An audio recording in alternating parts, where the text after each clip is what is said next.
Well, that's all right. I can do it without my glasses. So I didn't write a new one this week because I didn't have time. I'm really busy. But so I'll just rehash an old one that I did a long time ago. Rehash. So, yeah, another one that's been done when we first started this one. I know that Matt likes it. So it's a callback. It's a callback, yeah. So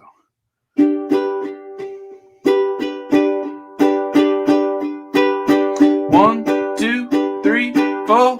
Can I have a little more? 5, 6, 7, 8, 9, 10. I love you. A, B, C, D. Can I bring my friend to tea? E, F, G, H, I, J. I love you. Bum, bum, bum, bum, bum, bum. Sail the ship. Boom, ba, bum. Jump the tree. Bum, ba, bum. Skip the rope. Bum, ba, bum. Look at me. All together now. It's the Ramblecast. It's the Ramblecast.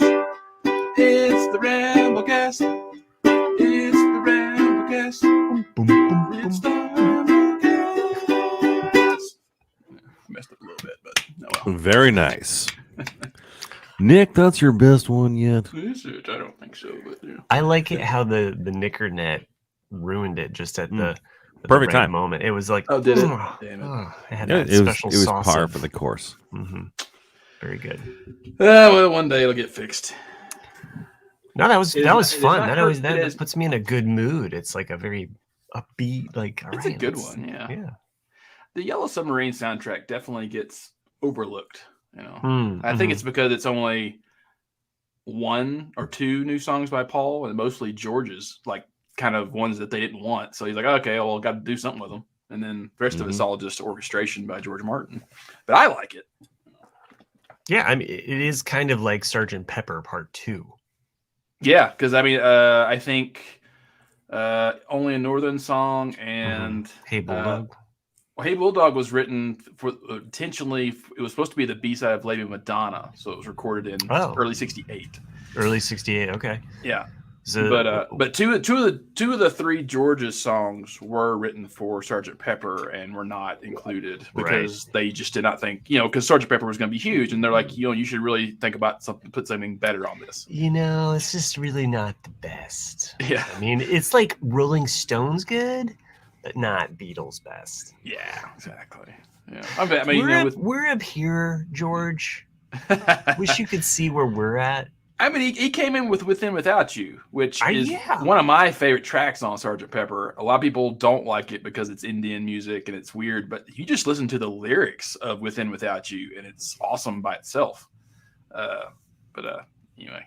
And then, Hey Bulldog. Yeah, I always forget about Hey Bulldog. I mean, if we have to deal with the artistry,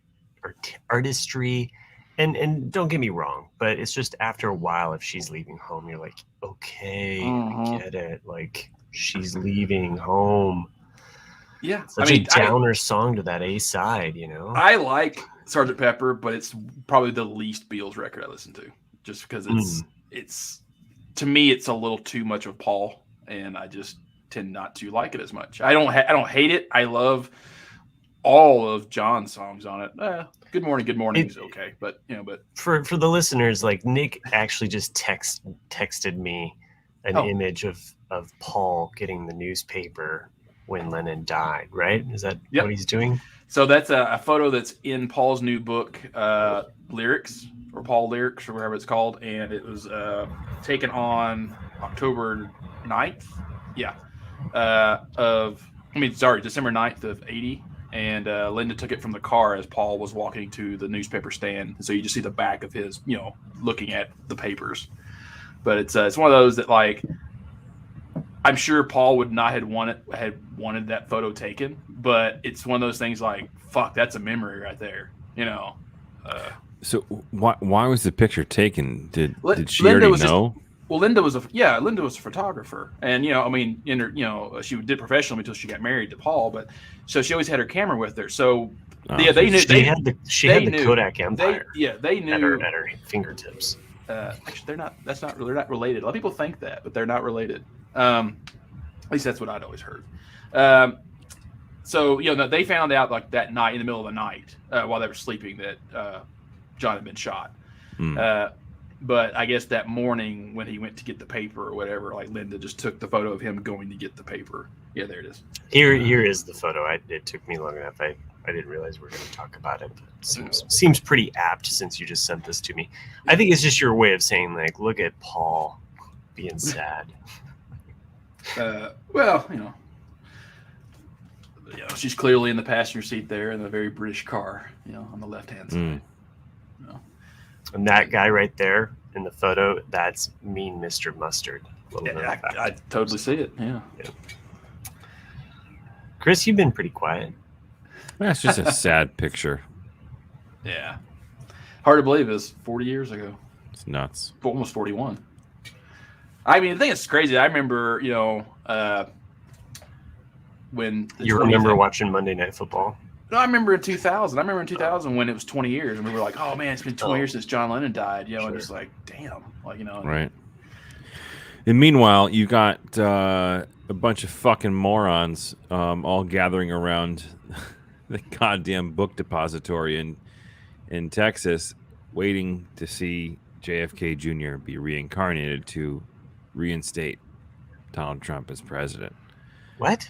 Have you not seen this? No, not at all. Hundreds of QAnon fucking morons are all under the impression that JFK Jr. was going to be resurrected from the dead today. What? At the place in which his father was killed. Like science fiction. No. This is fucking real. Why would it be reality? I mean, it's tragic what happened to him, but why would they want Junior to be reincarnated or resurrected? Don't know. But for the record, Nick's talking about JFK and not Trump. Oh. Right. So apparently JFK Jr., according to the QAnon lore, JFK Jr. was going to be resurrected or make himself be aware that he was actually never dead. Oh. and how can this be? For he is the Quizard Sadarak. And okay, so hang on a second. Let's just say JFK Jr. is alive. Okay. He's not. Right. Let's just say he was. Right. It didn't die in that plane crash. So even if he was, they found him in the plane though. Why? Of course they did. But why would JFK Jr. all of a sudden have these powers that allow him to place Donald Trump in the White House? Have you seen Watchmen season 2 yet? My gosh. It's also it's unbelievable. There's hundreds of people gathered at the grassy knoll today, and I'm not even fucking making that shit up. Speaking of JFK, was it you or was it someone else I was talking to? Was talking about the actual Kennedy assassination? Like, there's another theory out there which I had never heard until like maybe a month ago. That was really interesting because you know how Trump delayed the findings, and then now Biden has delayed the findings. Yeah, what's in the findings, right? And so the theory, I heard this theory a month ago, and I don't know how I've gone this long without hearing it. And it was, yes, Oswald was the only shooter, but his first shot hit the bridge, the second shot hit Kennedy in the throat, and the third shot hit the governor. But the fatal headshot came from the Secret Service by a guy following in the car behind them that accidentally grabbed his rifle. We talked about this. Okay, that's what I thought. I thought it was you that said it. Yeah, but I was like, I never had heard that, but it makes total sense. We've talked about it on this show for sure. Okay, I just don't know where that came about. So I never heard that before. It's one of those. Really? It's one of those that makes sense from a government point of view of like you don't want the maybe people Nick knowing and that their own government killed their president by accident. So you're saying the theory states that the Secret Service mistakenly killed President Kennedy. That the fatal headshot was a Secret Service. Mr. CIA guy, I'm just speculating. If you're listening, I know nothing. Okay, resume. Yeah. Basically, the Secret Service guy with the M16 or whatever he had, or whatever rifle he had in the car, when he picked it up, he accidentally discharged it out of just shock, and the bullet is the one that killed Kennedy. And here, one step deeper into the QAnon theory here is that the reason they won't release this is in case they ever want to use the Secret Service to accidentally take out a president. Then that excuse is gone. See? Yeah. I like John, the UPS guy, says you're insulting actual morons. QAnon morons are bigger and larger or worse than, I guess. I guess you got a greater than. They're greater than regular morons. Okay. Regular morons. John, are you still the UPS guy? Can you go by that handle anymore? I saw something, I think, on Facebook that you retired. Is that correct? Oh, shit. I think you're going to say he like changed his sex. So now he's just John. That's what you went to. You're like, well, Kim, John, the UPS guy. Person. I mean, hey, whatever. You were like, congratulations. Did John maybe... John retired? And he's with FedEx now. Oh, is he really? Oh, no? Yeah. So that's a different kind of change. What's the real story? What happened? I think he legit retired. And John, fill us in. I'm still on the books until the end of February. Does that mean you're not fucking working? You're just paying you? That sounds kind of like a Michael Corleone kind of cop out, though. You know, that's awesome, man. So you can still. They could still pull me back in. I am insanely jealous. Yes, you're still in the books until the end of February. This is for fucking holiday return season. Good luck. They own your ass. I mean, you can't just be John from that point on. Like, what's he got to be? John, the former UPS guy. The former. Yeah, put it in quotes. It would just be John, the UPS guy. Parentheses RET period. Parentheses. John, no longer brown and down.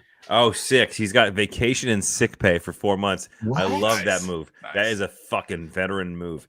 So he put his notice of his retirement in, but he's just using up his vacation and sick time. Right. Fucking brilliant. Awesome. Well done. Move. That's the only thing I really missed about working in California was that, you got starting out at the company I was at, you got guaranteed 2 weeks vacation and 2 weeks sick days. So you basically had a month. The rest of America is just. And I never took much vacation because I didn't have any money. Oh, it's your money. I got to take vacation off. But when I haven't taken a vacation this year yet. But when I quit, they had to pay me for all those sick days and vacation days, everything I had accumulated. So I got like a fat ass check, when I left. I was like, oh yeah. So it was nice. Yeah, and there's people I know that have worked at that company their whole career, and then they basically take, I think, like the last 2 years, so like they retire like 63 and like they're paid all the way to 65 because they just accumulated all. And I was like, that's awesome. What's the holiday in January coming up? Patriots Day? New Year's Day? You mean Martin Luther King Day? January? Oh, is it MLK Day? Shit. Is it? Martin Luther King Day is in January. It is MLK Day. Yeah. All right. And I need to. Elvis's birthday? That was something I got spoiled on because like MLK Day in California is a paid holiday off. At least at that company the guy I worked for was, and it was not in Colorado. So I remember that Friday before this past year, I was like, or before COVID hit, I was like, I'll see you guys on Tuesday, and they all looked at me like, what? And I was like, you don't get MLK Day off. I was like, you don't? And then they changed the Colorado rules now to where like you do get it off. So I was like, cool. Or awesome. maybe it's my company, but who knows? Anyway, I get MLK Day off now. She reminded me I need to request some time off. I'm just going to do that live while we're on the show. Yeah, I'm taking probably the whole week of Thanksgiving and then probably 2 weeks in December. Speaking of which, I think that's why Jack's gone. I can't even fucking talk. Yeah, I wonder if it's all those babysitting days he racked up. He racked them up. He finally cashed them in. Just cashing in finally on getting some time wasn't he off. going to Disneyland? Oh god, that's even worse. Wasn't he going Disney to World? Disney World. Disney World. That's right. Excuse me. Fuck, you couldn't fucking pay me to go to Disney World right now. I don't know. I'd probably do it. The only thing, I haven't been since '93. But the only reason why I didn't want to go down there is just to do the Star Wars. Yeah, but it's fucking Florida. In winter, it's not bad. But now would be the ideal time. That would be a good thing to do in January or I used to go every March, and then I remember my sister dragged me down there in June of 2016 or something like that, and I just remember getting out of the truck and going, fuck you. Mm-hmm. It's just so fucking hot. I've never been to Walt Disney World. I've only been to the land. The land is better if you just want like a day. Like if you just want a day to go do all your rides and have some fun, Disneyland. Right. But Disney World, because there's three different, you have MGM, Epcot, and Disney World. There's only one good ride at each of those places. And so it's just 3 days of fuck you. Just go to Epcot and just drink. It's hilarious because my wife had put this out as an idea for the kids to kind of like mutually save money for, and we have kind of like this jar in our living room where we just put cash. Mainly it's dad's cash, so I'm usually just footing the bill for this, but it's kind of like our Walt Disney World money to maybe go someday and see the Star Wars stuff. But damn, like it's just like Halloween, she was freaking out with the crowds that we get in our neighborhood. And I'm like, how are you going to survive Walt Disney World if you can't deal with this? But yeah, the crowds in our like little small town here, like we're just nuts. Like I remember growing up on streets and, you'd go down and people would just be giving you tons of candy because no other kid had came their way. Now it's like there's this whole section of, and maybe you guys have places like this in your town where it's like there might be a block or something where all the houses just go to like they go nuts. It's almost like a whole block, and then that becomes kind of like the focal point. But I mean, it was like legit. It could have been a fair. The street should have been closed down. It just was nuts. My old neighborhood was like that. It was like there's this one house that really fucking did it every year, and they're like the family that owned like the local hardware store, and they're kind of like a namesake of the town. Like they've been there for a long time, and they're pretty well off. So they have a nice house, have like a nice little like plot of land in the neighborhood, but they go all out, like probably like a $15,000-$20,000 like setup outside of their house, like not even exaggerating. And and everybody tries to like not compete, but essentially tries to play in the same lane. You know what I mean? So the result of that is just the entire road of strip of houses there are just one after another. It's just really elaborate setups. And even 2 years ago, last year we didn't do trick-or-treating. 2 years ago we actually went back to the old neighborhood and went trick-or-treating there. It was a lot of fun. And this year we actually went to a friend's neighborhood because there's not a whole lot of kids around here. I think my kids we're like one of two families that have kids in this neighborhood. So we're out, we're going somewhere else. But it was fun. But this year was like my son's first year of really getting it, kind of like not getting it, but like what was he dressed up as? Lightning McQueen. Yes. Nice. Yeah. Yeah. The car or the human? Yes. Well, was he like shaped like a car, or was it was like a onesie, like a zip up. Okay. It was almost it was like a pit crew onesie. That makes more sense.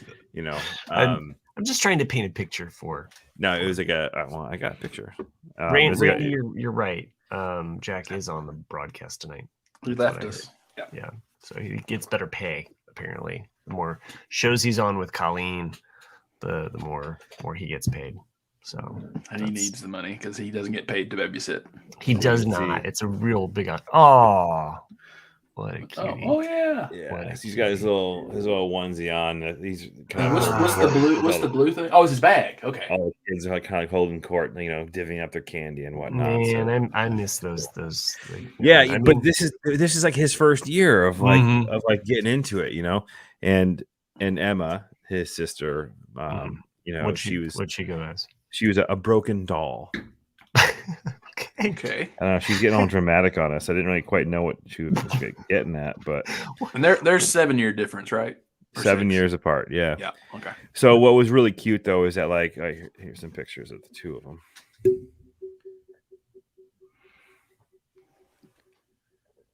So she got dressed up as did she have cat ears? Is that it's like a bow. Oh, it's a bow. Okay. Yeah. My daughter wore cat ears for a really long time, so it kind of had that look. Oh, let's see. So yeah, cute. I think Jack was hanging low before he went out there too. It's a dump in his pants. But anyways, it was cute to see her like kind of like for a couple of houses at least, kind of like bringing him along. Yeah. And then after that, she's like, "Fuck this kid! Like he's taking too long. He's taking too much time." I got shit to do. Then it was this guy here going up to the doors. But it was good. It It was a fun, and the weather held out, which is nice. We're worried about that. So it's been storming up there for It's been some pretty. Did you dress? Did you dress up as? I did. I did. Oh, you did. Okay. Yeah, I did. It didn't stray too far from my actual wardrobe, but my wife and I went as hippies. Nice, classic. Can't go wrong. Can't go wrong. There with we go. hippies. There we go. Yeah. I was surprised how many people dressed up as Ted Lasso. I was like, "What is an easy costume?" Oh yeah, so many. That must have been the outfit of the season. So I don't know. I was checking out. I don't know if you can see this. This is kind of dark there, but yeah.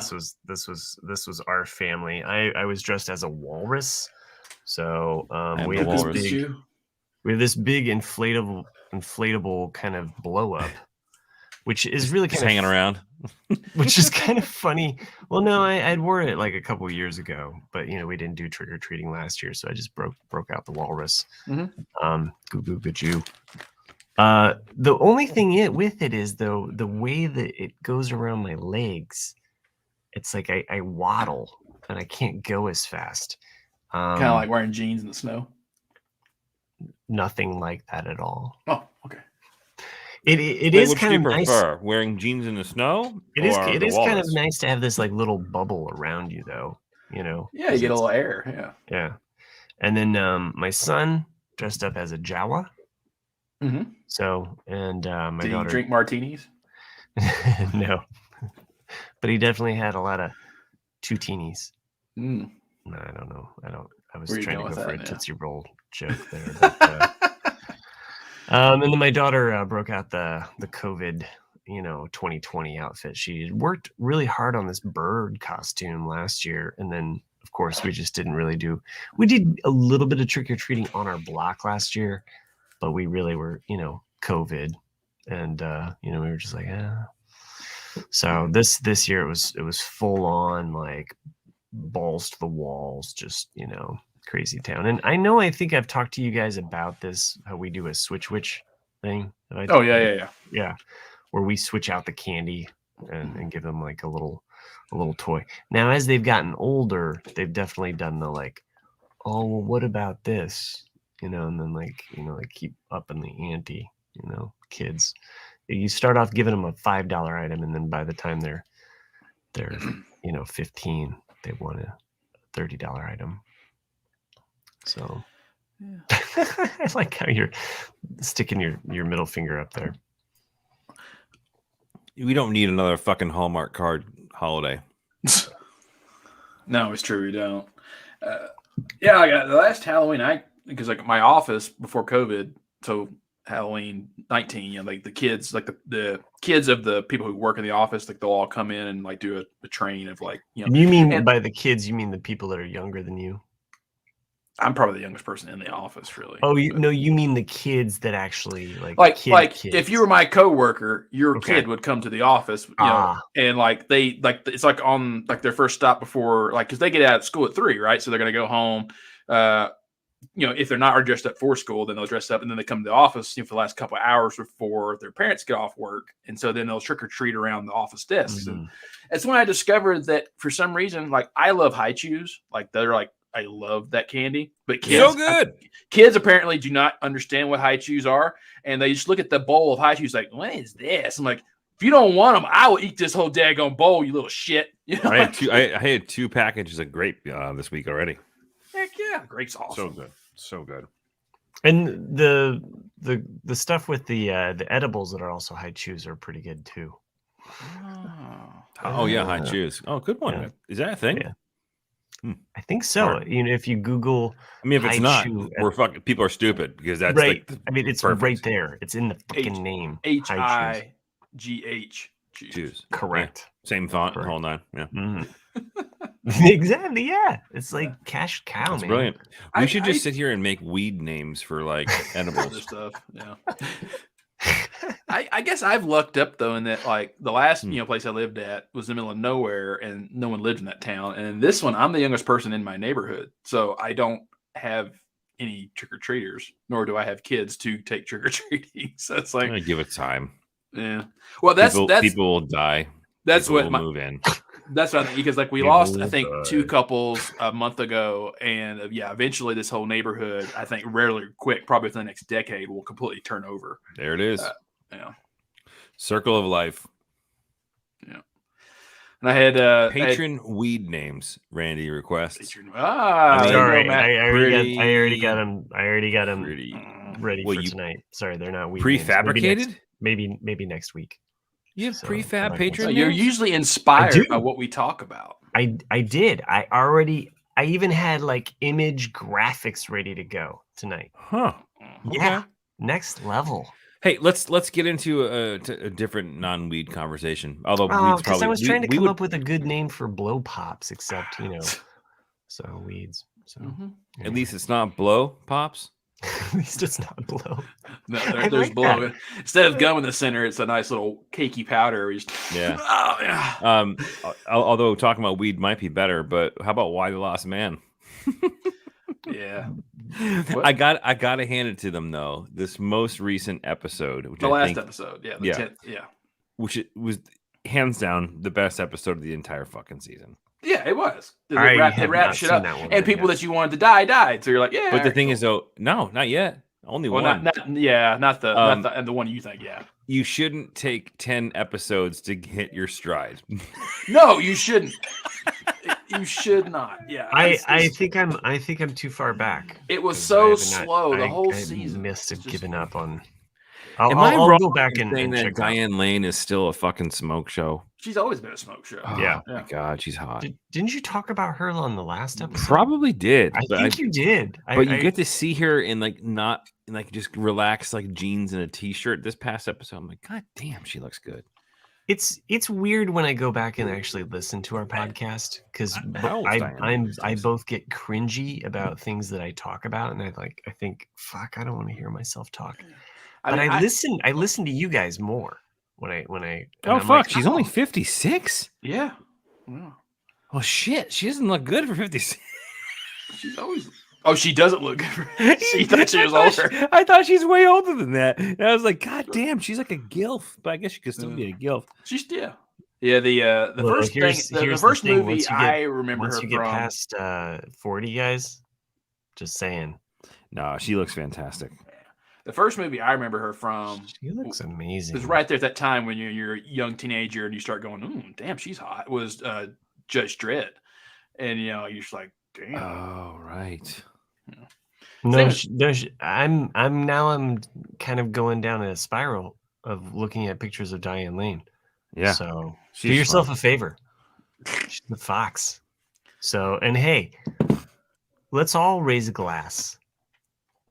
I don't know. But Nick, yeah, drinking. I'm probably a little bit too far in, but go ahead. Yeah, but the last episode was good because things happened that you wanted to happen. But then it's things like with the sister. When the confrontation that happens, it's like, at what point do you not realize that you're in a cult? She didn't do it. You would think that she would do a 180, and she did just because it was her brother. But it's like, you're still wanting to be with this group who is clearly crazy, and I don't know. But it's are we talking about the Costco cult? Yeah, the Costco cult. Yeah. Okay. Mm-hmm. And but I mean, I still give it a 5 out of 10, for the series. But it's kind of it's probably going to end up being a what could have been, because by the time you get to the end of this season, there might be, I don't know. I already kind of hadn't caught up. I was just like, I don't know if I'll.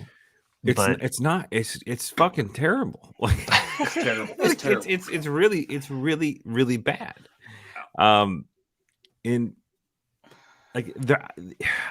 It's canceled already. Yep. So it's definitely not going to be a season 2. So I'm assuming. Do we have any idea how many episodes have been shot? I think it's done. It's done. Yeah. It's done. I don't know if I don't even know if they pursued a season 2. There's a whole setup there you missed. I didn't realize it was actually not that was a finale. Yeah, I mean, it's not. It's I think that's the finale. I think there's only 10 episodes. Oh my god! Like I told you, like it got canceled because it took FX so long because of COVID and everything else that to actually start shooting. And then they only had like the name actors that would require money, like Diane Lane, for so many years. And then it's like after that, it's like anything. Like a show makes it past a certain point, you have a big balloon raise, and that's what was going to happen. And so it's like, oh, we can't afford to pay Diane Lane and all these other actors more money when there's only been one season. And so there's like, well, we're just going to pull the plug on it. And that's it, man. I was honestly worried, and based on Chris's name and my name and the show artwork for this episode, but I was worried that something like that would have happened with Dune. So, because of all of the anticipation, the build up, they pushed back the release and all of these things with it that I was like, oh, is it even going to have a showing enough that they will go for a part 2, because really that's the payoff. Part of me, even though I really enjoyed it watching it in the movie theaters, part of my back of my brain was just bugging the shit out of me that they had not announced it yet. They had now, but that part 2 had not been greenlit. I was like, why have you not already greenlit part 2? Because it would make, as long as people know that it's greenlit, they'll go see it. So you're hurting yourself by not saying it's greenlit, because I don't want it to be one of those situations where they make the first half and then you're like, oh, that's it. It's like the Girl with the Dragon Tattoo. It's a trilogy, and the Swedish versions, they came out like a couple years before the US version. And the Swedish version is awesome. I mean, it's still subtitled, but you need to watch it. And then they only made the first book of the American one, and then they just didn't make it. Like, well, fuck you. So just watch the Swedish version. If anyone remembers those movies, they came out like a decade ago, but they're good. Yeah, they're good. Very, very adult, but they're good. So Dune. Dune's awesome. It was good, man. Like, I enjoyed it. I did fall asleep watching it. I straight up did, and let me tell you, I was so excited to watch Dune. I've been so busy. I've been so busy. Like, this came out at a time in which, like, I wanted to see this in a movie theater. I wanted to be able to take time. Chris, did you see it in the theater? So, God damn it, you got me ready to put food in my mouth. Sorry. I'll go ahead and just finish what I'm going to say about that, which is that, again, I'm a huge fan of the original Dune, as most people know and like to make fun of me about.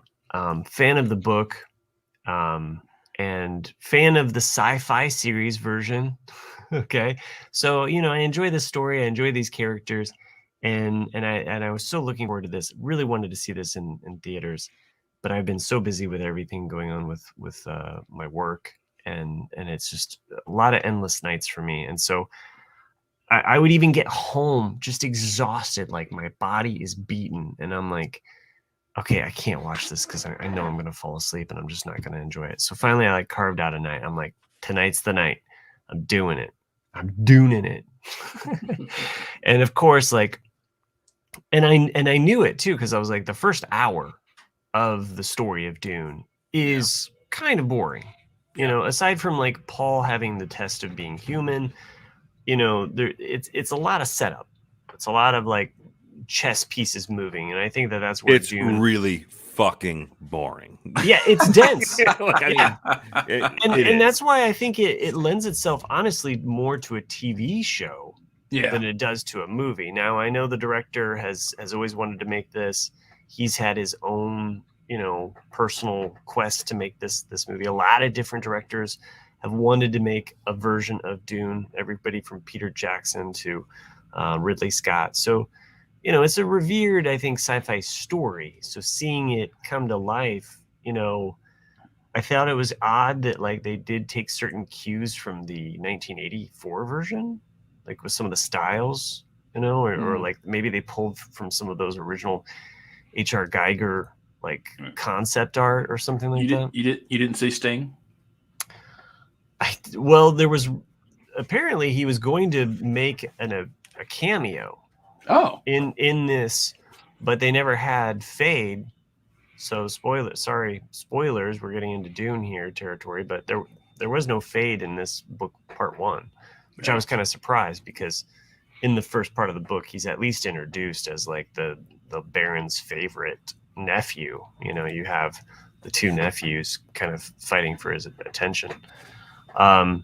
So to Chris's point, yes, it is dense and it is slow and it is easy to fall asleep. It's not even dense. It's actually not dense at all. Yeah, the first half, it's just so like fucking like I don't even know how to describe it.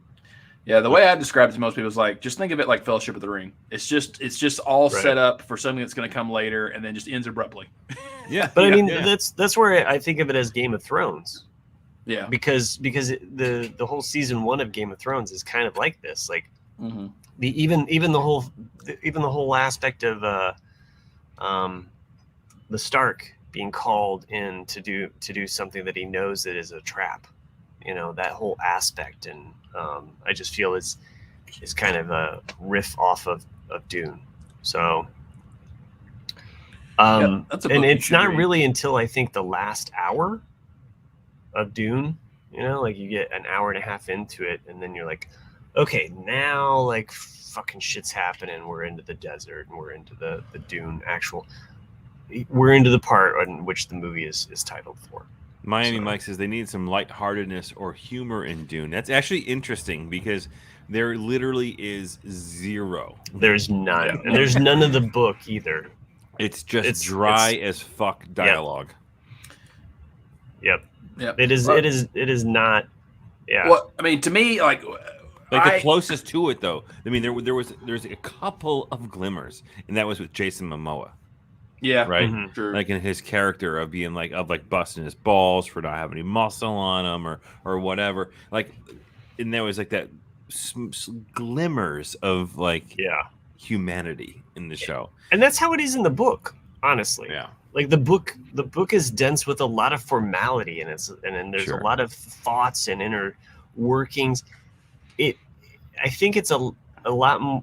And maybe that's where I say that it's dense, because it comes from dense material where there is a lot there that any director has to diffuse and kind of like get to like the bare bones of.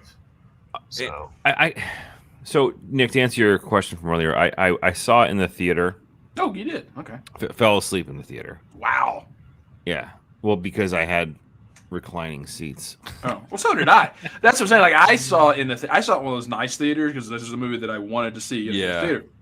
So it was one of those, the leather, the seat, the feet came up, and what made it spectacular for me, because you're right, it's boring as shit, it's long, but the visuals on a big ass screen, and then the sound system that's in this theater. I mean, everything was just rattling the entire time. So like I could feel everything. Like whenever the worm's coming up from the ground, you're sitting there feeling it coming up. I'm like, this, and that's why I enjoyed it. It's kind of like when Gravity came out with Sandra Bullock.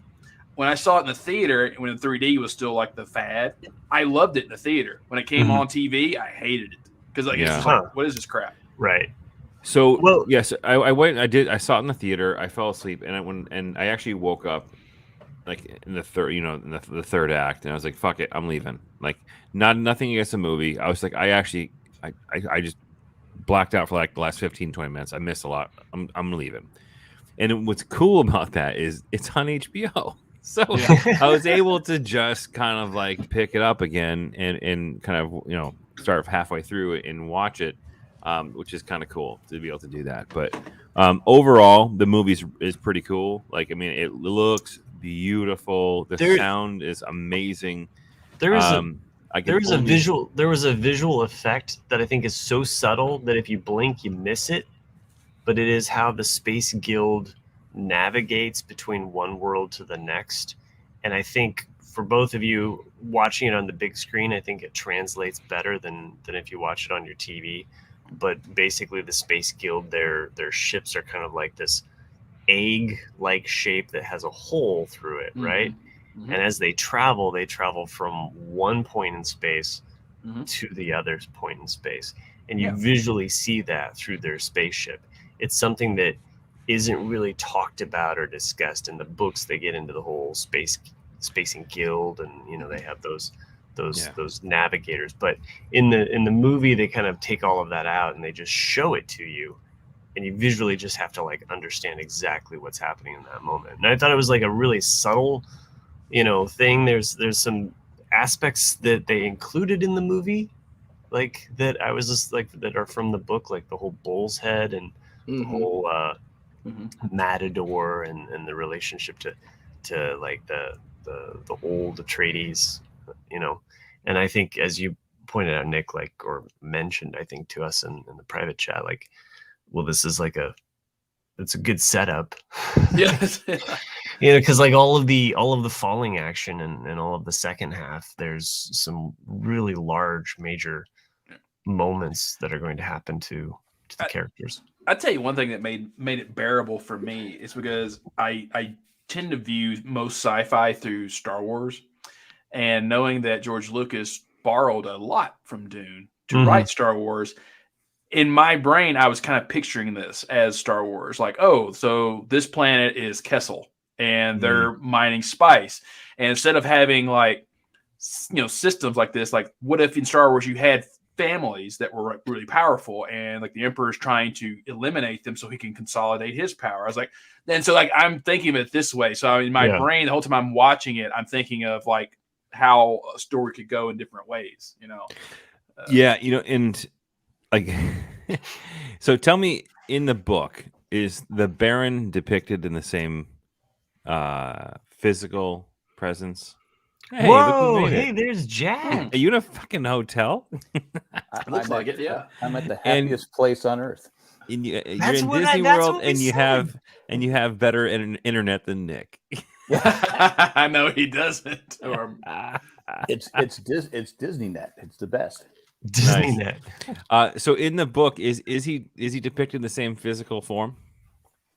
A fat floating man, yes. Apparently, the floating thing threw me way off. Like, I was it gets even deeper in the fact that, like, dude, what is this shit? Wait, hold on. Did I jump in just in time for Dune talk? Yeah, you did. You jumped in time for Dune. And then Jack, sorry, we just lost Jack. That just turned off. You thought we were going to be talking about the World Series, didn't you? No, I didn't. I just thought I'd pop on for a second and see how. Well, how are you doing, Jack? You tell us about. We'll pause the Dune talk. I just wanted to say Nick's song tonight was the best one ever. Did it for you, Jack. Thanks, I appreciate it. I didn't hear it, but it's the best one ever. Now that we're all together now. Yeah, we just survived our first day at Disney World. And did you go to Disney World, or just in the hotel?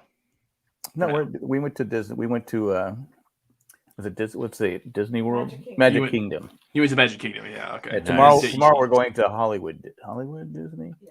Hollywood Disney tomorrow. How is Hollywood Disney different than the Magic Kingdom? Yeah. Just they have different rides. I've never heard of Hollywood Disney. It's a scam. They have different rides at different parks instead of having one place, so you have to pay for more stuff. I mean, is Hollywood Disney MGM, or is there still MGM? No, it's I guess it's Hollywood Disney because Disney has its own production, right? Okay. Well, I mean, it used to be. I mean, last time I went was '93. So, I mean, it used to be Magic Kingdom, MGM, and Epcot. That was the three that you did. No, it's right now. It's Magic Kingdom, Epcot, Animal something, and I forget the other one. Hollywood Disney. Is there 4 or 5? 4. I don't know. I've just been basically what everyone says. So where are you staying, Jack? You need to go to this. We're at the Dolphin. No, the Dolphin. I've stayed at the Dolphin. There's a place called the Dolphin. Yeah, there really is a place called the Dolphin. They sell paper. Fuck! They're treading in on my territory here. No, it's Pop Century. Pop Century. We're in the 50s. We're listening to 50s music. Yeah. Pop Century. Yeah. That's what it's called. I'm not even shitting you. I actually have a friend of mine who's at your hotel right now. Oh, really? Cool. Yeah. What's his name? I'll look him up. Her name is Nicole. After all. I think Nicole is visiting there with her mom. This was only $20, but you get unlimited drinks. I-O. Soda. I've had 2 so far. Is there a hole in it, or is it just a green section? I think that's the green screen. No. Yeah. What is going hole. on? Did you pick away at it? Underneath the lid, looks like green there's a hole. skies or something. I don't know. Yeah, it's the green screen's reacting. It's weird because I also have a friend. It's another Glatfelter. I don't know if you know them or not. So, you know someone named Gladfelter? Yeah, they're also there at the same place at the same time. Yeah, it's so weird. What are the odds? Yeah, what are the odds? No, but we had 2 young kids today, and they did fantastic. Oh wait, That's awesome. So it's just day 1, Jack. So wait, you're still having to take care of the kids? Yeah. Is that why you had to go? You're the babysitter. They brought me just so I could take care of the kids. Yes. Yeah. John's babysitter. John, the retired UPS guy, wants to know: are you in a toilet, Jack? No, I'm close. Okay. I'm on the bed. Well, I'm sitting on a chair, but the bed at the end, and this is the vanity area, whatever you want to call it. Oh, okay. Yeah. Okay. It's very bright. Yeah, well, I could get up and turn off the light, but my feet are killing me. Got it. Yeah, I was wondering how your feet were doing. Pretty tired. Yeah, walked a lot today. Yeah. No, you weren't. I wasn't walking a lot today? No, you weren't worried about how his feet were doing, Matt. Oh, okay. No, I did. I thought about it. I honestly did. It had crossed my mind earlier. I really hope Jack's feet are treating him well. No, I was like, fuck. My legs and my feet have been bothering me a lot lately, so I think about mine have been too. When you get in your 50s, that happens. My age. Well, I went and got my booster shot this week.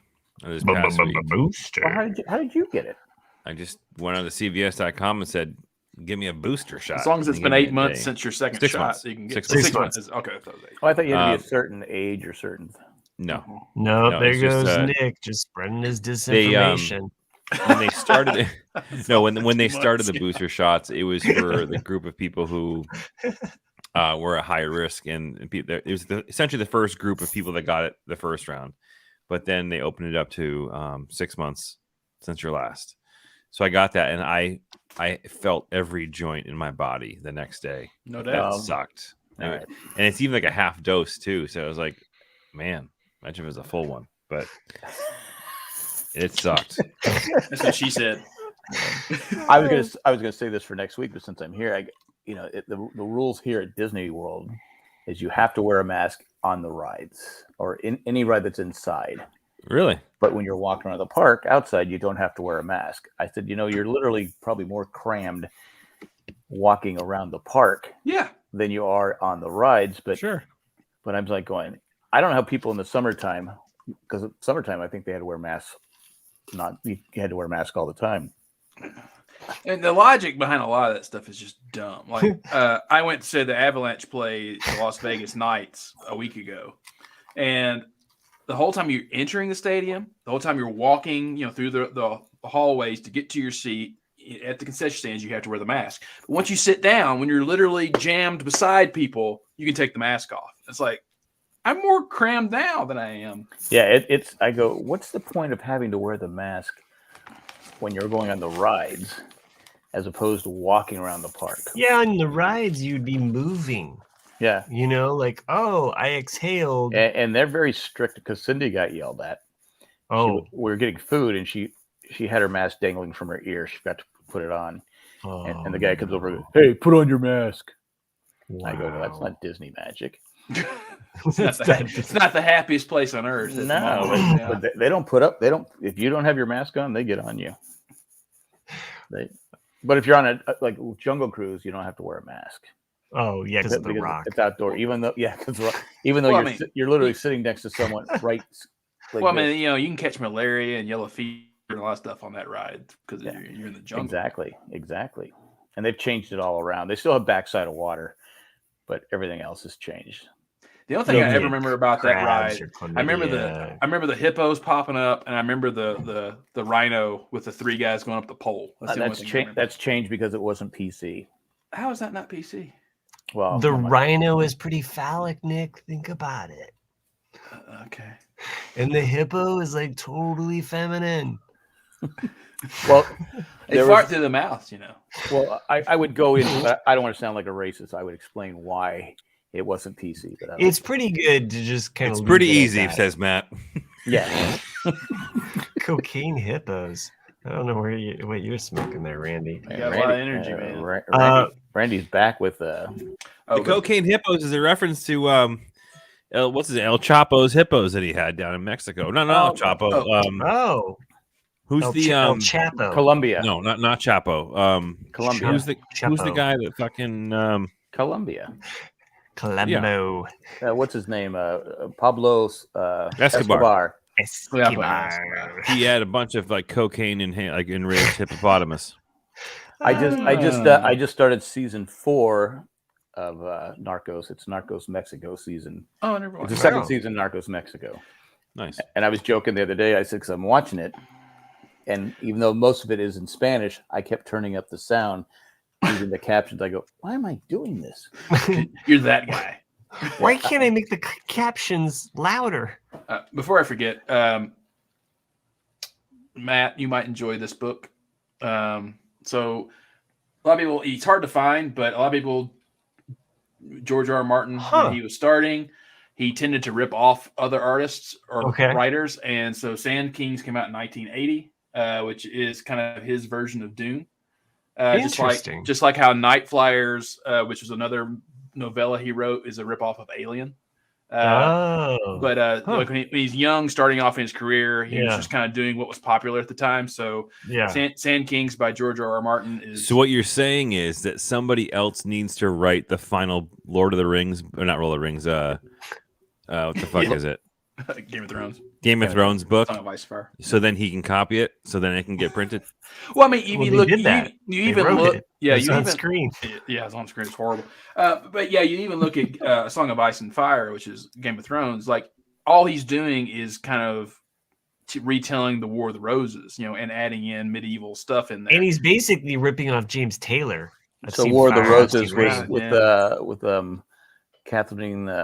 How'd you know? Yeah, Kathleen Turner and Michael Douglas. Michael Douglas, yeah. Excellent movie, by the way. I just want to say one more thing before I go. I finished Squid Games. Thanks for Matt and Nick. Did you? No, Matt and Nick. So was it you, Chris? Did you? No. All right. So what? I never ever it hit me get after credit. That. So. Yeah. Chris had in his name that episode Squid something. And so then Matt and I both said, Chris must have watched Squid Game. Yeah. And that's how it got started. Yeah, because I sent out a Facebook message. I wasn't sure. I wasn't trying to be a dick, but I said I wasn't sure. It was a really dickish move. Yeah, who gave credit? I wanted to give credit because I know Matt turned us on to Ted Lasso. That's true. And I did not. That was all I got right there. Or was it Nick? I can't remember. I think Jack, you're like the fucking Jose Altuve of this podcast. Everybody fucking hates you. I'm about the same size, so I might be actually I'm shrinking. I might be the same size, but I enjoyed it. I enjoyed it a lot. I think Nick and I talked a little bit about it on the Facebook. I figured out one plot line fairly early into the brother thing. Yeah, it just made sense. Yeah, I did not. That actually kind of surprised me. I confirmed it when he was looking through the record books. Yeah, and he couldn't find the brother. I said, okay, that's definitely him. Yeah, and I still think he's alive. Yeah, I think for sure. But it makes me curious about, and I hope they address it in season 2. Is how did the staff, all the circles and squares and triangles, how did they get recruited? And then why did the brother, do what he did? Like, why did he take the job? So it's like things like that. So for me, when I was watching that moment, I thought, for some reason in my mind, the undercover agent was going to somehow kill him and take on that mask. Good, yeah. Almost like a Luke Skywalker, Darth Vader kind of thing. Like what could have been. Like he kept kind of going up in status, he did. I mean, seriously, like as you watched it, he kept like stealing another mask, and he just kept running with the masks. So, totally a show not for kids. No. Kids should not be watching. Well, No. I mean, most adults probably shouldn't watch it. I had my grandkids watch it because I said, well, it's games kids play.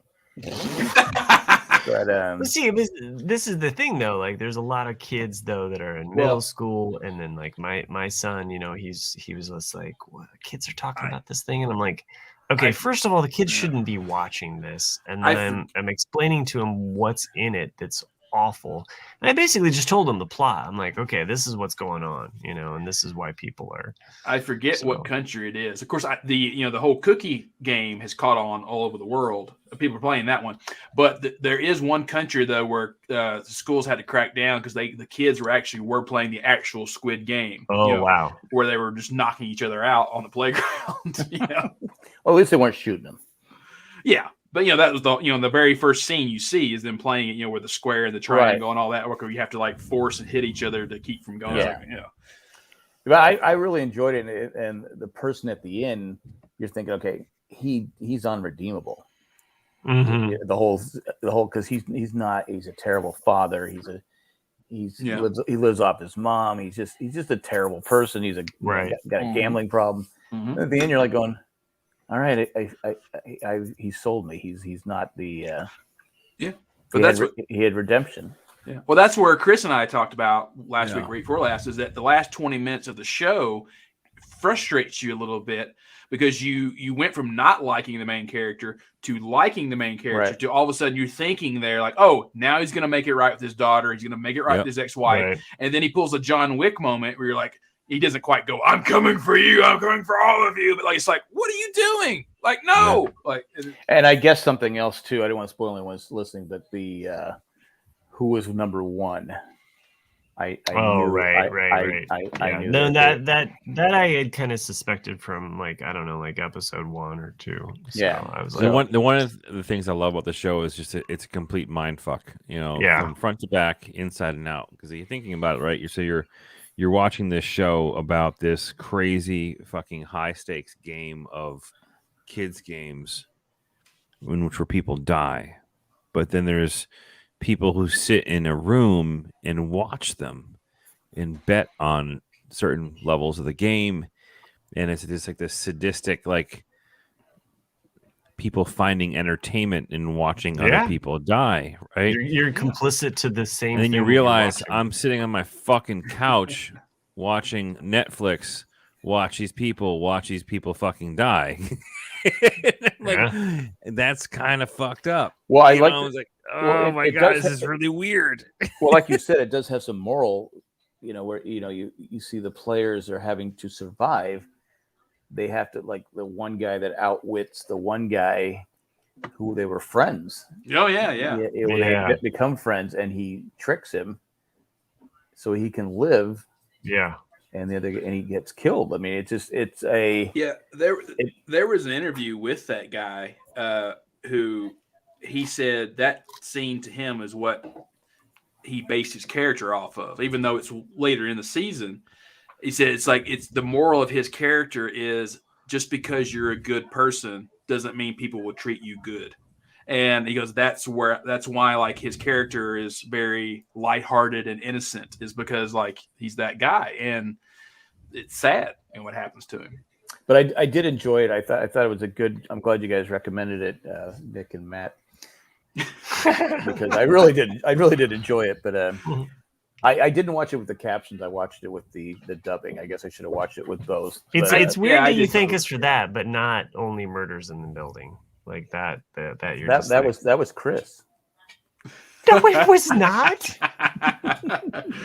That was Matt. Yes, but I think that's basically all I got to say.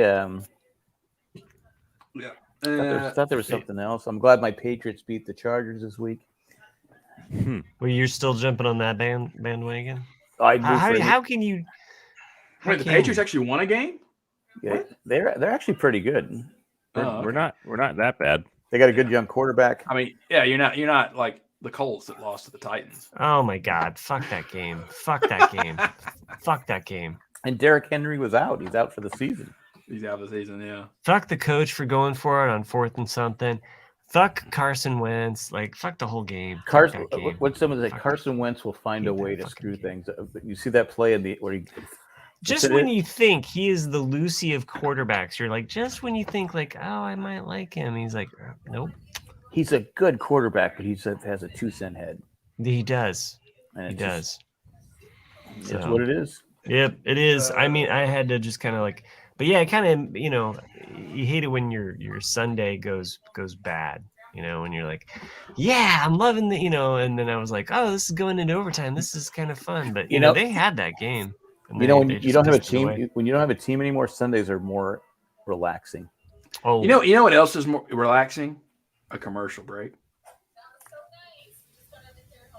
Oh, let's break wait. Me off a piece of that. Sherry wanted us to way better. When we're done, Sherry. Since we got asked earlier and we didn't address it, did anyone watch Apple TV's? I think it's Apple. Invasion. I have not yet watched it yet. No. Oh yeah, Chris Doran had mentioned that earlier. Yeah, Chris Doran. So, hey, I have not watched it because it only got a 41% rating on Rotten Tomatoes. So I went, I'm not going to give it a chance. Bye, Jack. Thanks for joining us. Jack. Yeah. Thanks, See guys. you next week. See you next week. Bye, everybody. Have fun. Is it weird that like my internet worked well when Jack was on? Like, was I picking up some of the Disney internet? Yeah, I was kind of curious about Invasion. But like I said, it got a 41% rating on Rotten Tomatoes. So I went, Wait, and then I thought there was another sci-fi show on. No, Apple that's TV. Foundation. We'll get to that one in a minute. Okay. Which is too many shuns. Such a fucking blend in with Dune. It's ridiculous. Foundation. Yeah. I could not break through Foundation. Yeah, exactly. Like Foundation to me is one of those shows that I enjoy. But I assume it's based off of a book, and it's because it's shot like a book. It's too structured in like here's clearly a section of a book, here's another section of a book, here in like and it's pulling teeth at times for me. I enjoy it, but it's not like I'm never gonna go fuck. You need to watch Foundation. You know, like no one. But it's actually based off of a trilogy of books by Isaac Asimov. Okay. David Goyer. Oh yeah, David Goyer. Mm-hmm. Sure. Oh, I didn't know that shit. Okay. All right. David Goyer. So just to circle back around to our other discussion about Dune, you were asking about the floating fat man. If that was like legit in the book, it was. That's how his character is. Man, I hate that. Yeah, I actually didn't like how they did Vladimir Harkonnen, or they call him. They had a different way of pronouncing Harkonnen.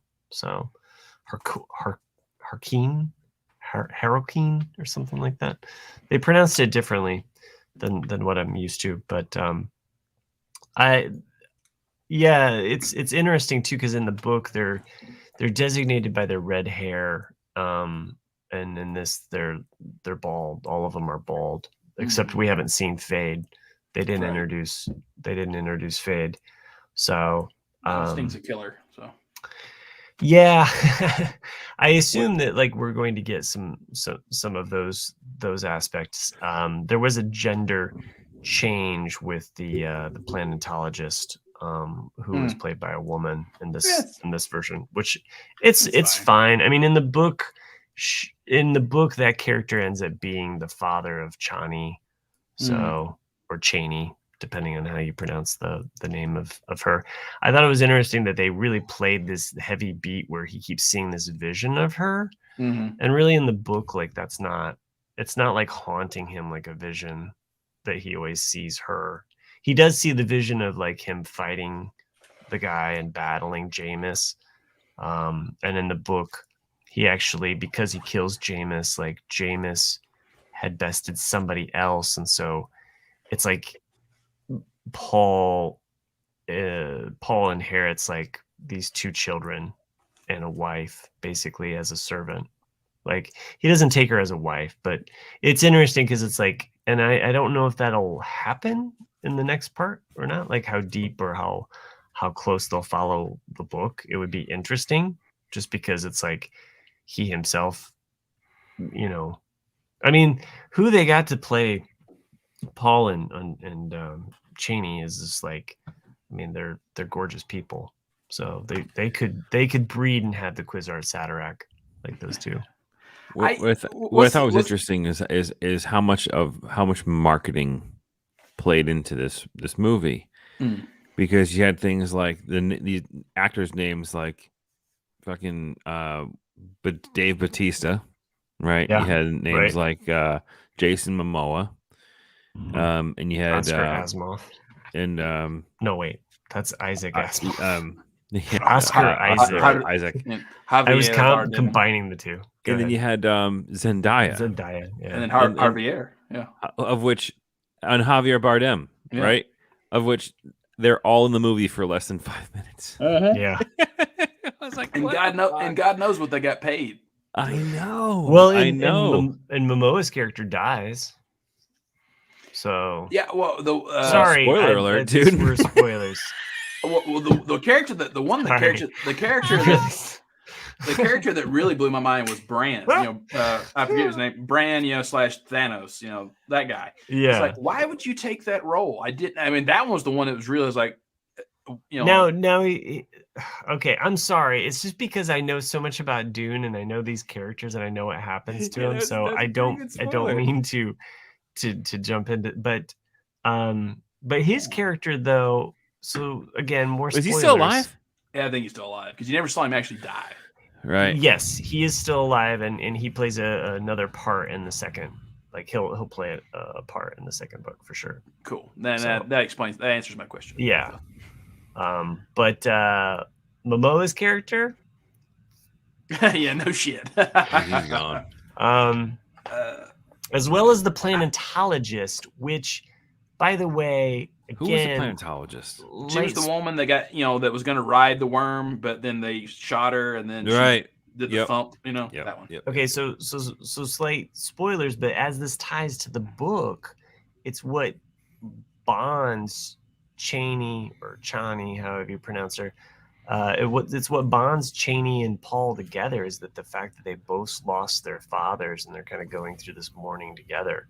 And then now they've changed it where it's going to be your mother. I assume that they'll maybe pull in that aspect, maybe not. So what's the name? The main kid actor's name? Chalamet. Timothy, whatever. Chalamet. Yeah, Timothy. Mm-hmm. What made this kid popular and / a successful actor sex symbol? Because I just don't see it. Nope. I saw him. He's the next Kyle MacLachlan, guys. I don't. He's just like somewhat. The best meme I've seen of him ever was a picture of an elven shoe. Like a Christmas elf shoe. Okay. And said, I don't know what it is, but this shoe makes me think of Timothy, whatever his name is. And I thought that was hilarious because he does look like a shoe. And I went and saw The French Dispatch because I'm a huge Wes Anderson fan, and he's in it too. And I'm like, I just don't get this kid. I just don't. But does anyone that know? Apparently, he's going to be. I think also the next Willy Wonka.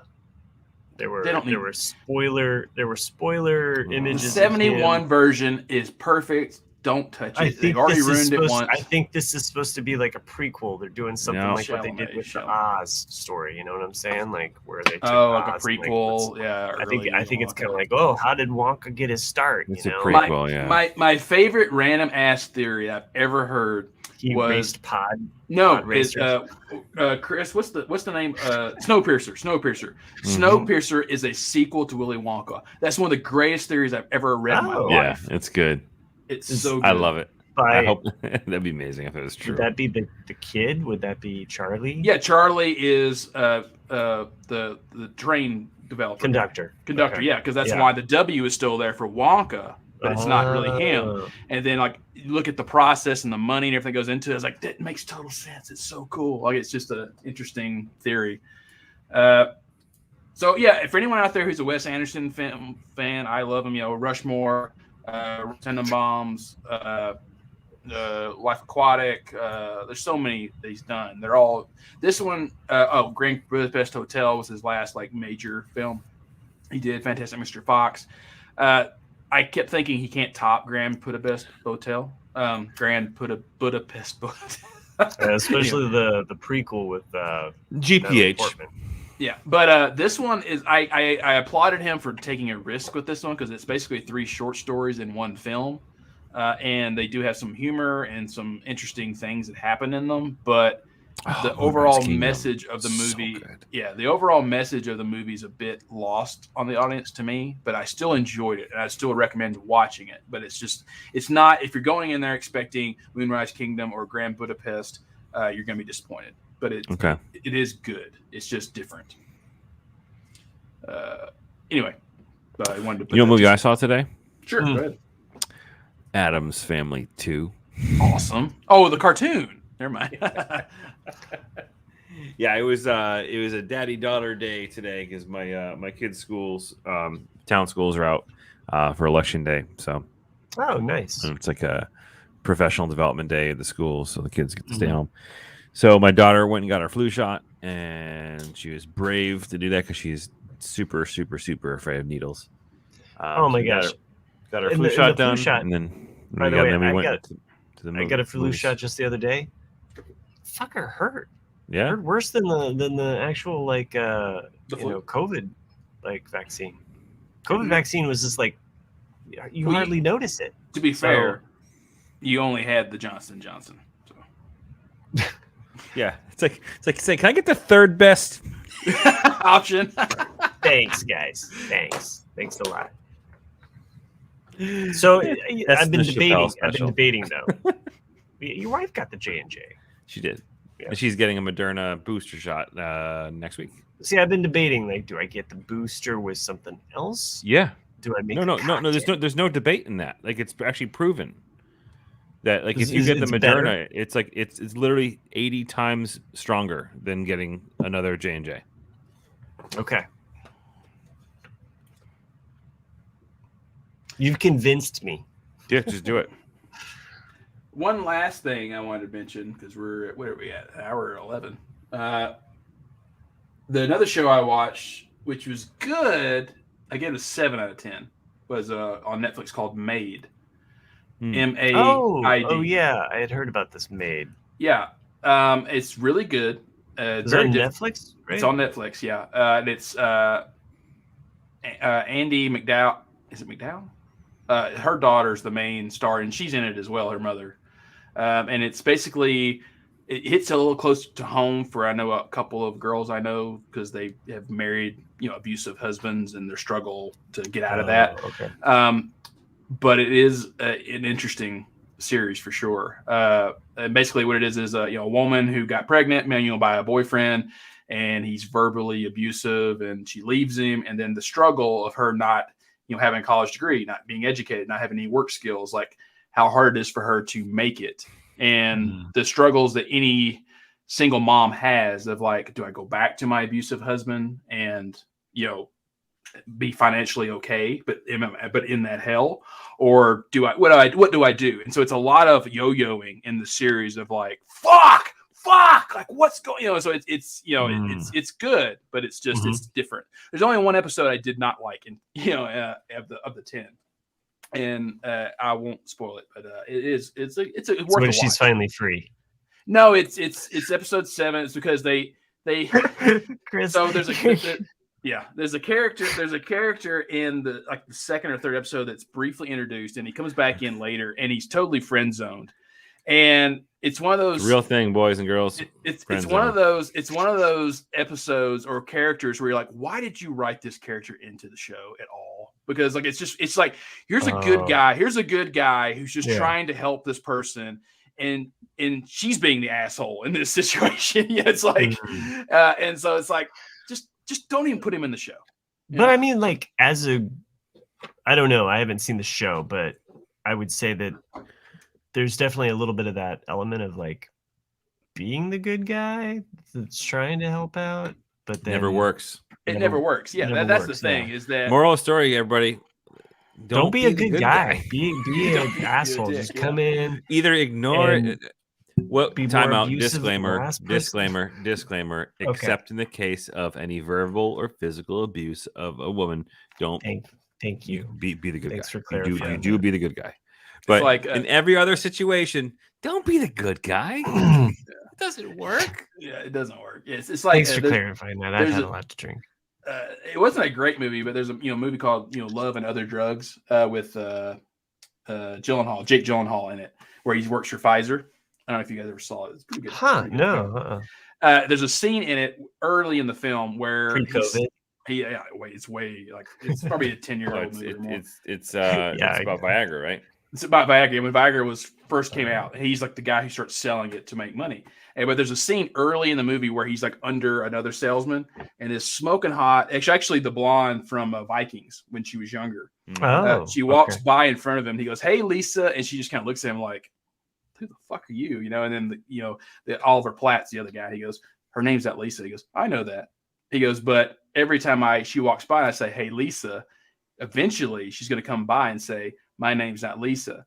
And then I'll make a whole argument of like, 'Oh, I'm so sorry, blah, blah, blah. You look like a girl I used to date named Lisa, and I never called her back.' So in her brain, she thinks, 'Oh my God, this guy dated a girl that's as good looking as me.' And then she'll yearn for my approval.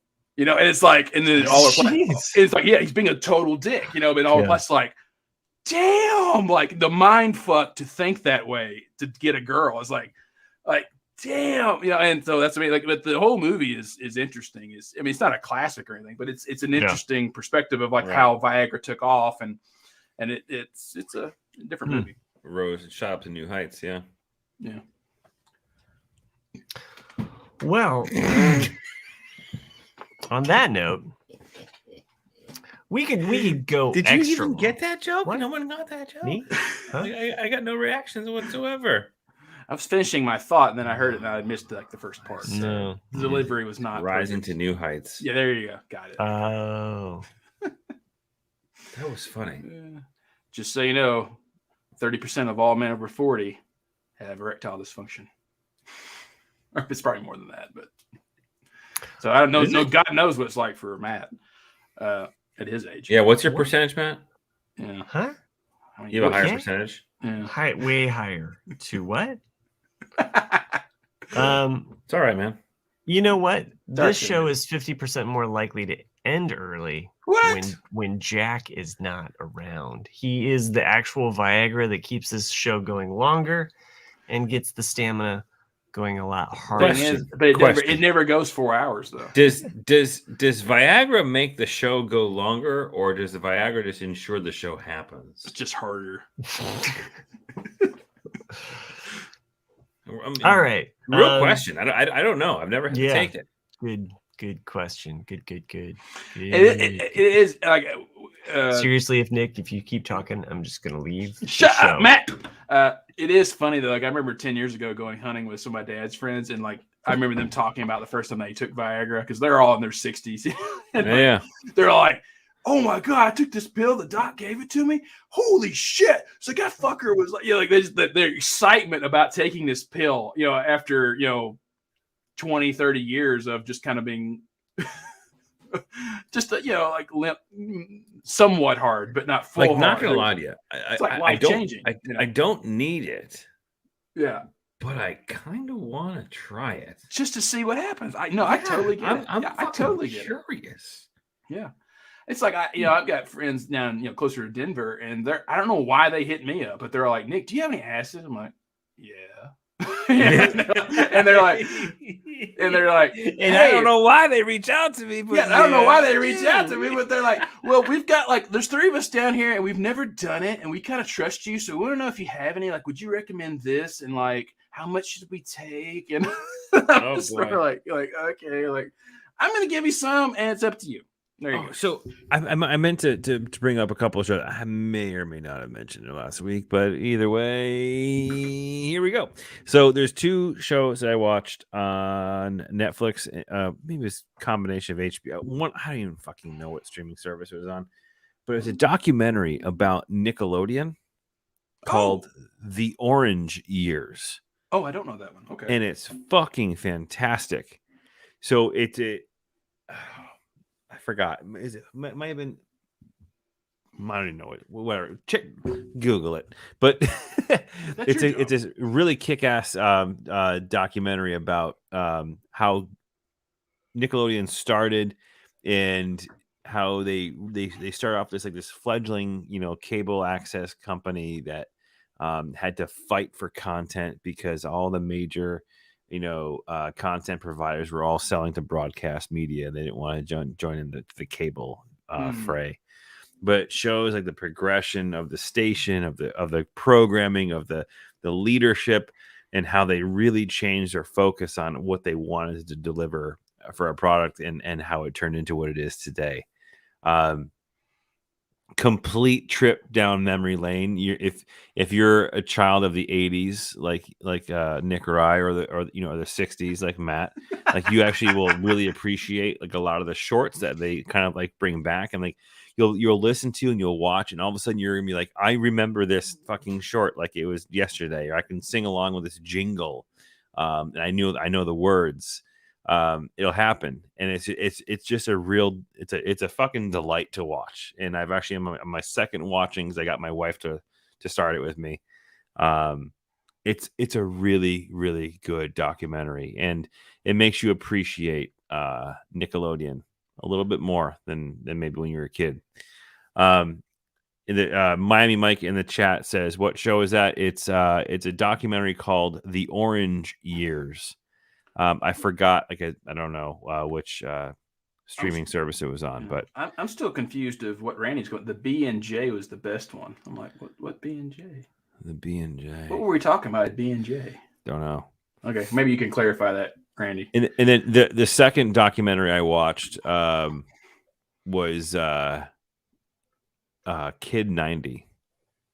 Did I mention this one last week? No.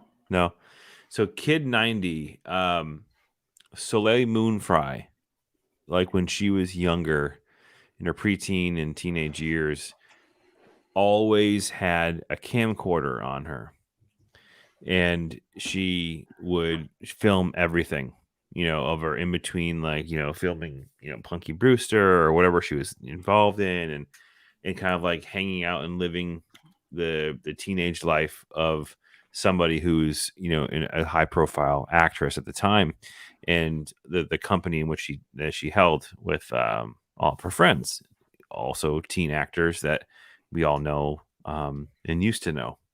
But it's a really interesting documentary, kind of going through all of the stuff that she went through as a kid, and the expectations that were put on her as a kid, and growing up too fast, really. But what is interesting is like the documentary is about her like unearthing all these tapes that she had recorded years and years ago. And Sherry says The Orange Years is on Hulu. Thank you, Sherry. And what she quickly realizes as she's producing this documentary is that it was all these videotapes were such a call for help from like her friends and herself. Yeah. I can see that. Yeah. So like Jonathan Brandis leaving her voicemails saying that he really wanted to talk to somebody. Right? Like the kids from the movie Kids going through like a downward spiral after that movie was made. Like all of these awful stories that we might have slightly remembered because it was before the internet years, right? Of all these kids who are either dying from drugs or from suicide. So as like she's putting all these things together, she's like it turns into like a PSA, really, about making sure that everybody and around you is in a good place. But yeah, outstanding on both accounts. It definitely, the latter kind of brings you down memory lane in a bit more of a sad way. Whereas The Orange Years is just completely reminiscent, and no, Mike, it has nothing to do with Donald Trump. But it kind of fun to watch. It reminds me of a thing we talked about a few weeks ago. The documentary Val, about Val Kilmer, and same thing. He recorded everything from his childhood all the way to current. And it's interesting to see his son piece all that stuff together. But it also makes you really sad because you see Val Kilmer's current status, even though he says he looks and sounds worse than how he feels, but you're just like, damn, dude, Yeah. And don't smoke. And so yeah, no. How you doing, Chris? I haven't. It's been what, 2 weeks now? Yeah. 3 weeks, 2.5 weeks. Wow, that's impressive. Because the last time we spoke was about 2 weeks ago. So yeah. So the last we spoke was 2 weeks. So that would have been. That's right. We took a week off. Yeah. That would have been the first week. I actually have an email related to that show. Let's hear it. So we had a email that came in. Headline said, "LOL. That is so funny. You guys thought Chris was vaping weed the whole time. I just assumed common knowledge that it was nicotine. That would be so much weed. LOL, Riley." But I mean, Riley, think about it. Chris is usually fairly quiet at the beginning of all the It was episodes, hilarious. and the more he smokes, the funnier he gets. So it's like, no, man, like that revelation also blew me away when you guys thought. A day later, you texted us all. You were like, you guys fucking thought that was weed? Like, Riley's right. If that was weed, I would be on a different fucking planet. Oh my gosh! No, that was I was in my nicotine vape. So when I consume marijuana, it's typically not smoked. I typically consume through edibles, or sometimes I do have a little bit of a vape action. What I'll use as well with either the concentrates. Easier, clean, no mess.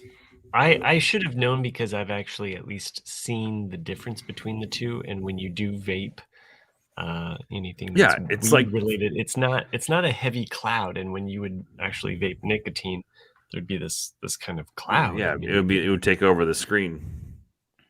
Yeah. Yeah. So. Yeah. That was nicotine, and it's been 2 or 3 weeks now since I've had it. And yeah. See, so you know what? Here's the thing. We didn't ask though. Like, what was the drive to make you go, you know what, I'm quitting? Well, because here's the real deal, right? So first and foremost, health,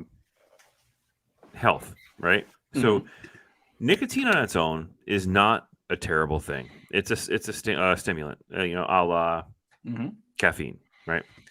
And when people, the negative association, justifiably so, is nicotine from cigarettes, which mean the carcinogens and so forth and so on. So I wanted to quit because at the end of the day, vaping is less harmful than smoking a cigarette, no doubt, by like 100-fold.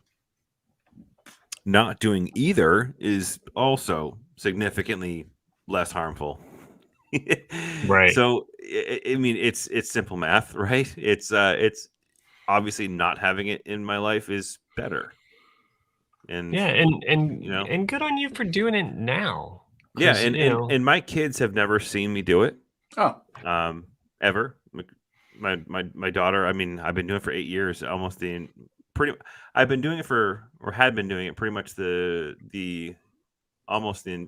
as long as my daughter's been around, because I was dipping before. And I remember my wife helped me quit dip by putting a picture of my daughter inside my tin. Oh, yeah, that was brutal, and it worked. Yeah, so it's for my kids, it's for myself, and it's just time, But here's the thing, I those are all the intrinsic benefits, no doubt. Like, right, obviously, not having nicotine is better than having nicotine. Having nicotine through vape is not nearly as bad as having nicotine through a cigarette. But the thing that pisses me off is that when you quit dipping or when you quit smoking, there is an immediate benefit felt, right? So better lung capacity, right? You can taste shit, right? Like, when you quit smoking, you all of a sudden can taste. And when you quit smoking, all of a sudden you're getting less sick, right? You quit dipping, you're going to have less fucking shit mouth, right? Like, like there's all these these tangible. I want less shit mouth. Like there's a lot of these tangible physical benefits that you experience and feel. You can breathe better, like all this stuff. After quitting vaping, you don't get any of those. because your breathing's not labored, your sense of taste isn't gone, you're not feeling any different because of the vaping. Like there's actually no negatives. That's the one thing I'm actually gleaning from all this is that while vaping there was no physical negative. So now that I'm not doing it, all that's left is just anger. So I'm not getting nicotine, right? So like, it's just been kind of a. That's what I'm here for, buddy. I understand it's obviously better to not do it at all than to do it healthily. You should get you some high chews. I should get some high chews. I should. Have you tried spice? But it's just a pain in the balls, your man. vision, extend your life. A pain in the balls. Like, I mean, I obviously I know I'm in a better place for it, but like, it's hard. It's tough. Well, kudos for hanging in there with it. I mean, it's really a hard thing. I know when I quit smoking cigarettes, it was nicotine's really awesome.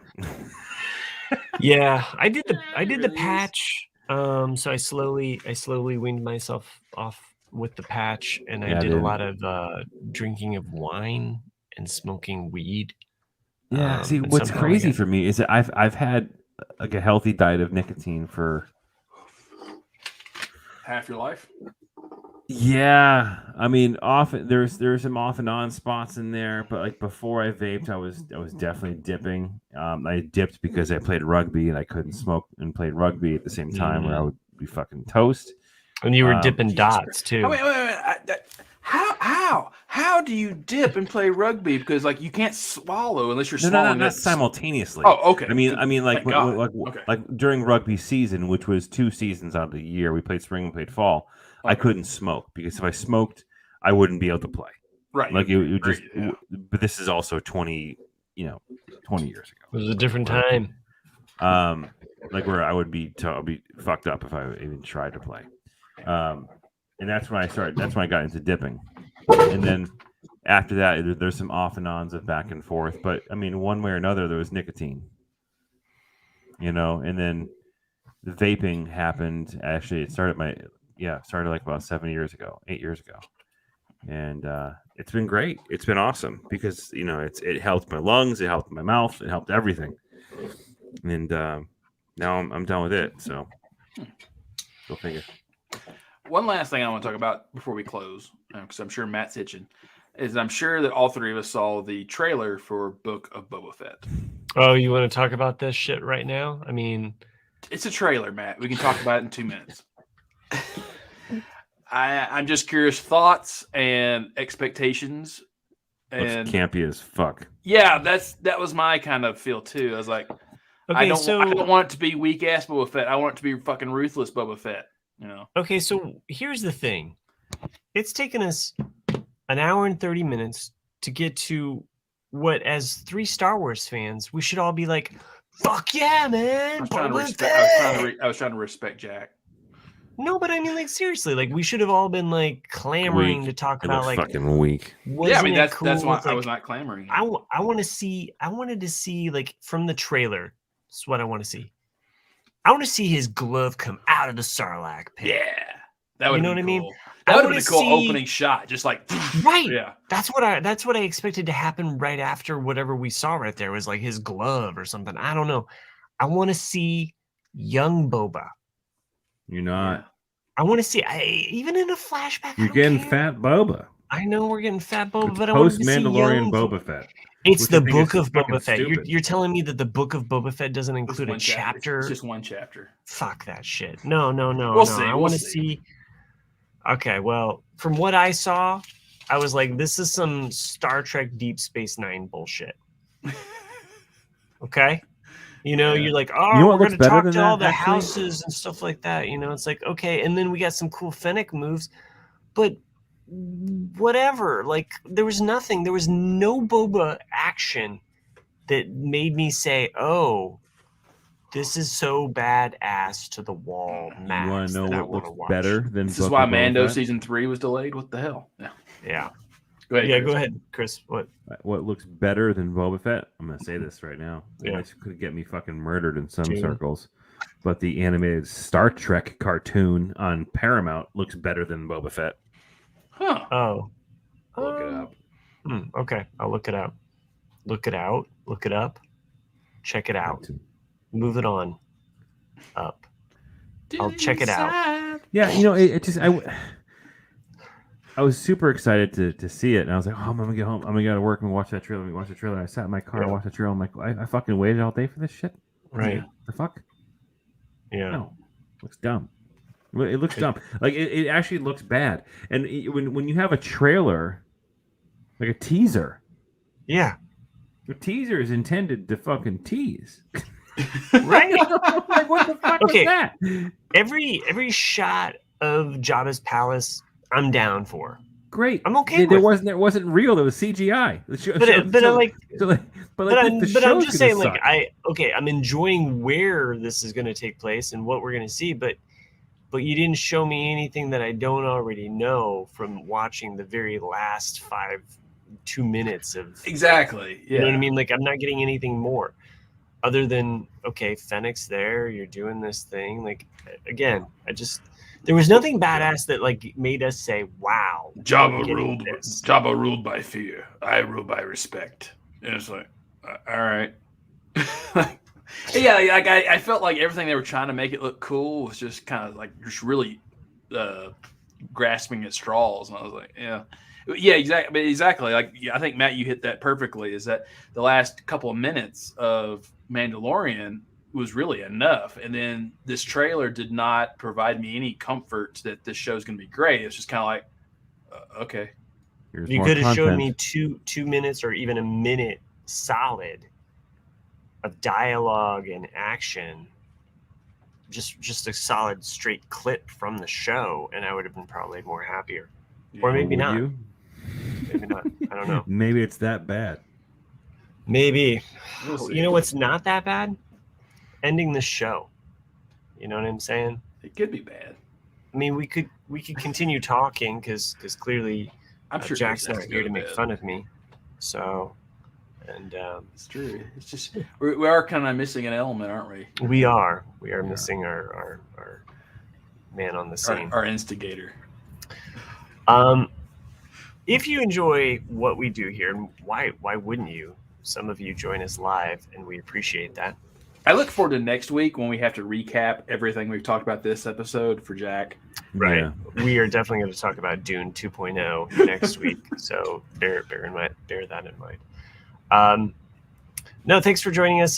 Send us an email just like Riley did at rcadcast@gmail.com. Join us live. Check us out on YouTube.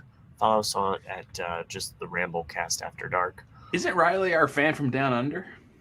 I think Riley is. I wouldn't call her that. I don't know. I don't know where. I remember getting an email from someone that was from Australia, and like they listened. They were like a month behind, but they listened to everything. Well, Riley, if you want the Swan Job postcard, it is all yours. Dude, if I was not a host on this podcast, I would totally want the Swan giving a young boy a blowjob postcard. I don't know why you don't want it, Riley. I'll put enough stamps on it to get it to the Down Under. So, check us out by going over to jandjack.com, click on the patron link, become a patron, or click on our show information. There's some patrons that make this show possible, among all others. They are Dune themed. That's right, because Dune. Okay. So hopefully Chris knows these terms and will pronounce them. Not going to. Okay, then but we'll give it a shot. Okay. Arrakis Tack. Good. Eckhart Freeman. That was an easy one. Fremen. Sorry, Fremen. That's okay. Richter Rabin. Rabban. Rabin. Rabban. Rabin. You're not putting the accents on the like syllables. Padisha Ed the Emperor Shaddam the Fourth. Oh God. Muad'Dib Maggie. That's pretty good. Muad'Dib. Gum Jabbar Joan. Did you want me to keep that up there longer? Or do you want me to keep going with? No, I just meant because it was the end. So it was like that was the end. Yeah. I definitely had fun with those. So, and if you joined us live, you got to see all of the different Dune themed images that I put up there.